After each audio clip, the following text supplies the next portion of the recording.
Alright YouTube, so this is a follow-up video on the Chinese navigation system hacking video. So this is the instrument cluster of the car, and I've taken it all apart and just to look at what over here. The first part is the module that controls the fuel light basically. It also controls something with the fuel gauge, but mostly it controls the low fuel light that flashes on in the dash. And yeah, we take this on the side. So we have this circuit board. It's not exactly a board, it's more a circuit, whatever this thing is. And I've taken this apart and I drew a schematic of this. I have a little time lapse.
I also took the front plate off and took all the dials out just to see how everything works.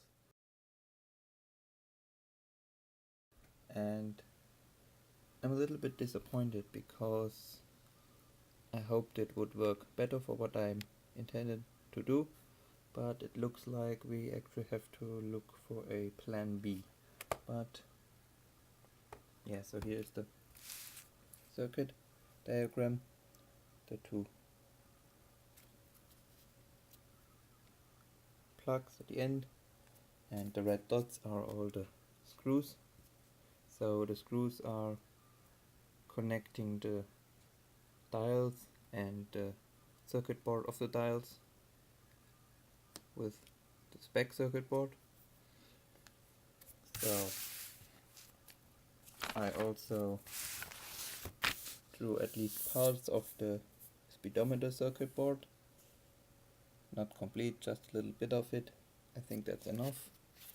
And over here I tried to draw the circuit board of this because I wanted to know how the fuel gauge works, but either I did make some big mistake or overlook something while drawing the thing, or I'm just not knowledgeable enough to understand what it does.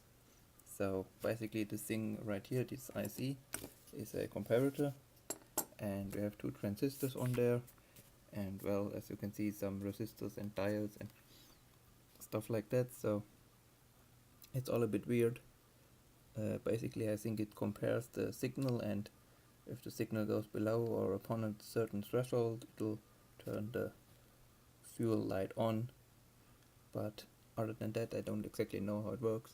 Also the signal to the fuel gauge goes through this resistor, or the signal from the fuel gauge. Well, it doesn't make much sense, but I guess to somebody it will, not to me. So this is how I thought it would work. So I thought there would be the sensor would be connected to 12 volts, and then the signal from the sensor would go to a ECU or CPU. I mean, the car has a CPU, so from there it would either go to a microcontroller in the instrument cluster, or the CPU would send a signal straight to the gauge.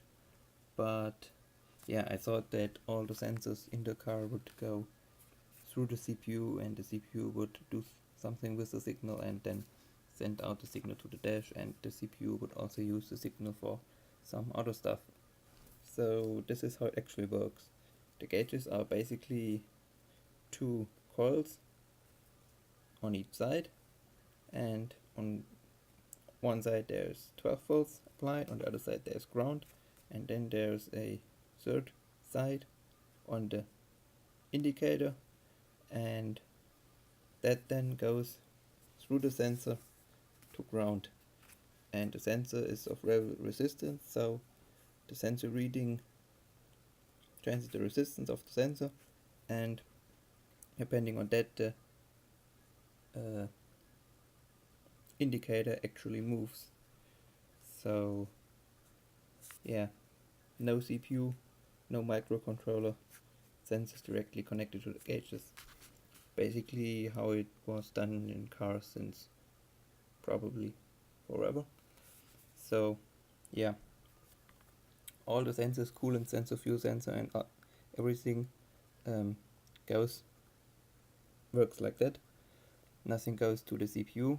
So well, a little bit of a problem, because I think, well, that means that we have to think of a plan B. Also, here's the explanation why this type of gauge is bad for what I wanted to do, because if I would add 5 volts right here and have an Arduino right here, and would measure the signal over the sensor to ground, those 5 volts right here would interfere with the gauge, and the indicator would basically be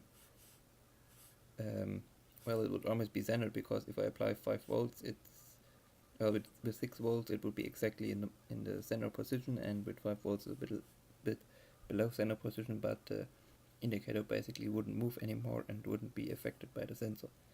So the only way I could work with that setup would be to cut this connection right here and right here, and to hook the sensor up to the Arduino, and then hook another pin from the Arduino to the actual indicator.